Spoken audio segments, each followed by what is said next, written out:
Ohm's law எல்லாருக்குமே தெரியுமா? What is Ohm's law? V is directly proportional to I. I am not asking the mathematical equation. சரி, அது வந்து formula. Ohm's law formula கேட்டா V is equal to IR. What is Ohm's law? The potential. இல்ல using Ohm's law னு சொல்லிட்டு நீ V is equal to IR ன்னு Potential difference across the ends of a conductor is directly proportional to the conductor. Directly proportional to the current flowing through the conductor at a given constant temperature. Any conductor is directly proportional to நல்லா பாரு, ஆரம்பிக்கிறப்ப ஒரு விஷயம் ஞாபகம் வச்சுக்கோ. At constant temperature, pressure வந்து அந்த அளவுக்கு மாறாது, அதனால பெருசா ஒரு வித்தியாசம் இல்லை. At constant temperature, சரியா? Potential difference என்னது? Across the two end of the conductor. ஒரு கண்டக்டர் எடுத்துக்கிறேன். என்ன எடுத்துக்கிறேன்? ஒரு கண்டக்டர் எடுத்துக்கிறேன். இந்த கண்டக்டருக்கு அக்ராஸ் நான் என்ன அப்ளை பண்றேன்? ஒரு பொட்டன்ஷியல் டிஃபரன்ஸ் அப்ளை பண்றேன். என்ன இங்கிலீஷ் பத்தி இம்ப்ரூவ் ஆகுதா? பொட்டன்ஷியல் டிஃபரன்ஸ் அப்ளை பண்றேன். அப்ப என்னது? ஒரு பேட்டரி கனெக்ட் பண்ணுவேனா? அப்ப basically what is the purpose of battery? Battery வந்து சார்ஜஸ் அப்ளை பண்ணுமா இல்ல பொட்டன்ஷியல் டிஃபரன்ஸஸ் அப்ளை பண்ணுமா? புரியுதா? சரியா? இல்லன்னா பேட்டரி வந்து எனர்ஜி கொடுக்குது. தயவுசெய்து பேட்டரி வந்து சார்ஜை கொடுக்குன்னு சொல்லாத, சரியா? பேட்டரி வந்து கரண்ட்டை கொடுக்குது. நோ, பேட்டரி வந்து பொட்டன்ஷியல் டிஃபரன்ஸை கொடுக்குது. அந்த பொட்டன்ஷியல் டிஃபரன்ஸ்னால என்ன கிரியேட் ஆகுது? சார்ஜஸ் மூவ் ஆகுது. சார்ஜஸ் மூவ் தான் கரண்ட் சொல்றது, சரியா? சரி, நல்லா பேட்டரி வந்து கரண்ட்டை கொடுக்குதுன்னு வச்சுக்கோயே. பேட்டரி வந்து என்ன கொடுக்குது? கரண்ட்டை கொடுக்குது அப்படின்னு சொல்றது தப்பு, சரியா? இதான் யோசிச்சு வர. பேட்டரிக்கு அக்ராஸா நான் வந்து ரெண்டு வுடன் பிளாங்கை கனெக்ட் பண்ற வச்சு கரண்ட் வருமா? கரண்ட் வருமா வராதா? வருமா வராதா? வராது. ஏன்னா பேட்டரி வந்து பொட்டன்ஷியல் டிஃபரன்ஸ் கிரியேட் பண்ணும், கரண்ட் ஃப்ளோ வந்து பண்ணாது. கரண்ட் ஃப்ளோக்கு அதாவது கரண்ட் ஃப்ளோக்கு ரீசன் தான் பேட்டரி, சரியா? புரியுதா? இப்ப இதுல இருக்க ரெண்டு இதை நான் பாசிட்டிவ் நெகட்டிவ்னு சொல்றதை விட நான் என்ன சொல்வேன்னா, இது வந்து ஹையர் பொட்டன்ஷியல்ல இருக்க ஒரு பேட்டரி, இது வந்து லோயர் பொட்டன்ஷியல்ல இருக்கிற பேட்டரி. அப்ப இந்த பொட்டன்ஷியல் டிஃபரன்ஸ்ங்கிறது என்ன? பொட்டன்ஷியல் டிஃபரன்ஸ் பார்த்தனா higher potential minus lower potential. அப்ப எப்பயாவது ஒரு பேட்டரி எடுத்துட்டு, சப்போஸ் என்கிட்ட ஒரு பேட்டரி இருக்கு, நான் ஒரு பேட்டரி எடுத்து நல்லா பாரு, இதுல வந்து ஒரு பாசிட்டிவ் நெகட்டிவ் மென்ஷன் பண்ணிருப்பாங்களா? ஏன்னா ஒரு சில பேருக்கு அது தெரியாது, ஏன்னா எந்த சைட் பாசிட்டிவ் நெகட்டிவ் அப்புறம் மாத்தி போட்டுட்டு பிரச்சனை ஆயிரும், சரியா? அப்ப அதுக்காக என்ன பண்ணுவான்? பாசிட்டிவ் நெகட்டிவ் மென்ஷன் பண்ணிடுவாங்க. இப்ப இதுல பார்த்தனா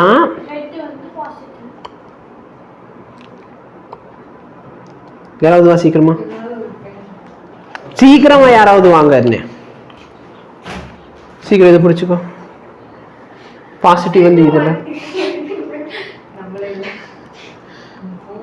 நல்லா பாரு, ஏதோ வேல்யூ தெரியுதா?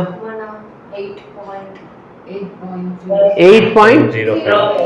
இப்ப இது பேட்டரியோட பொட்டன்ஷியல் 8.05 இல்ல பேட்டரியோட பொட்டன்ஷியல் டிஃபரன்ஸ் 8.05 அப்படின்னா என்ன அர்த்தம்?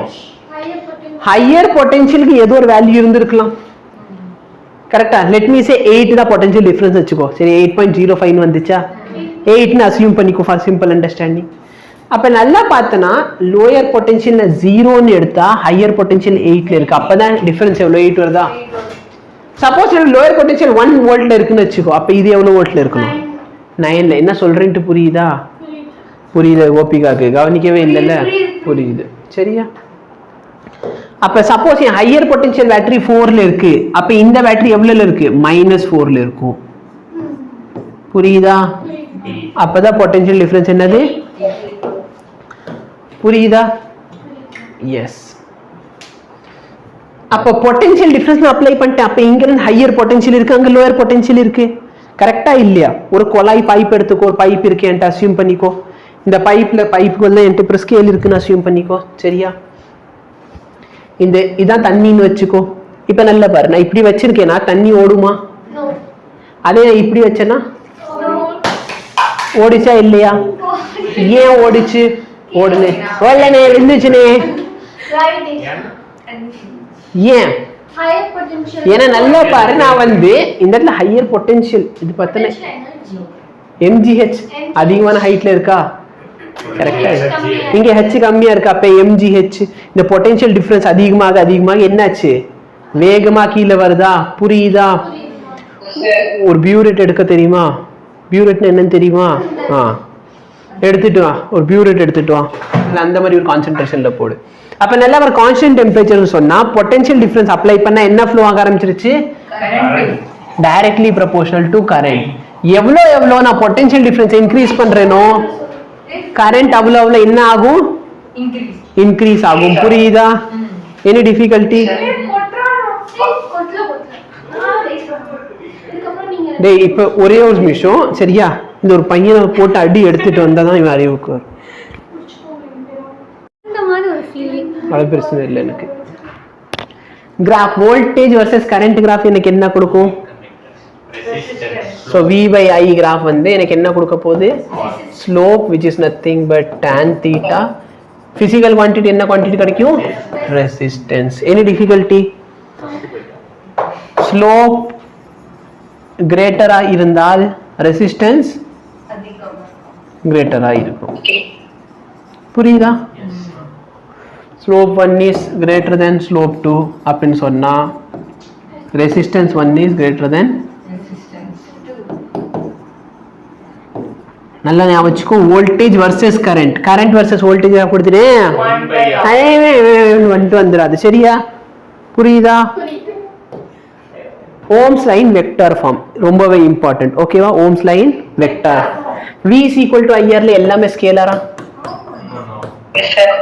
Vector form. வோல்டேஜ்க்கு பதிலா நான் E.L ன்னு எழுதலாமா? நல்லா பாரு, EU LU ரெண்டுமே டாட் ப்ராடக்ட் இருக்கறதால ரெண்டு வெக்டார் குவாண்டிட்டியா? I ரெசிஸ்டன்ஸ் நான் எப்படி எழுதலாம்? rho L by current per area என்ன கொடுக்கும்? J rho E. புரியுதா? Current density. கரண்ட் டென்சிட்டிடா. Current by area current density. அப்ப நல்லா பாரு, இது வெக்டார் குவாண்டிட்டி, இது வெக்டார் குவாண்டிட்டி. கரெக்ட்டா? அப்ப E vector by rho is equal to J வெக்டாரா? இல்லனா எப்படி எழுதிக்கலாம்னா E 1 by rho வேணா சிக்மான்னு எழுதிக்கிறேன். Very good. 1 by ரெசிஸ்டிவிட்டி வந்து conductivity. 1 by resistance na conductance. 1 by resistance is equal to conductance. 1 by resistivity conductivity. Conductivity की G தான் use பண்ணீங்க. C யா? எனக்கு C தான் மோலார் ஸ்பெசிஃபிக் கெபாசிட்டி டிஃபைன் பண்ணி வச்சிட்டேனே. எந்தல சொல்லுங்க? இந்த வேளை G கொண்டு கைனடிக் ஏரியா. Kinetic area. அது 12th ல வந்து கைனடிக்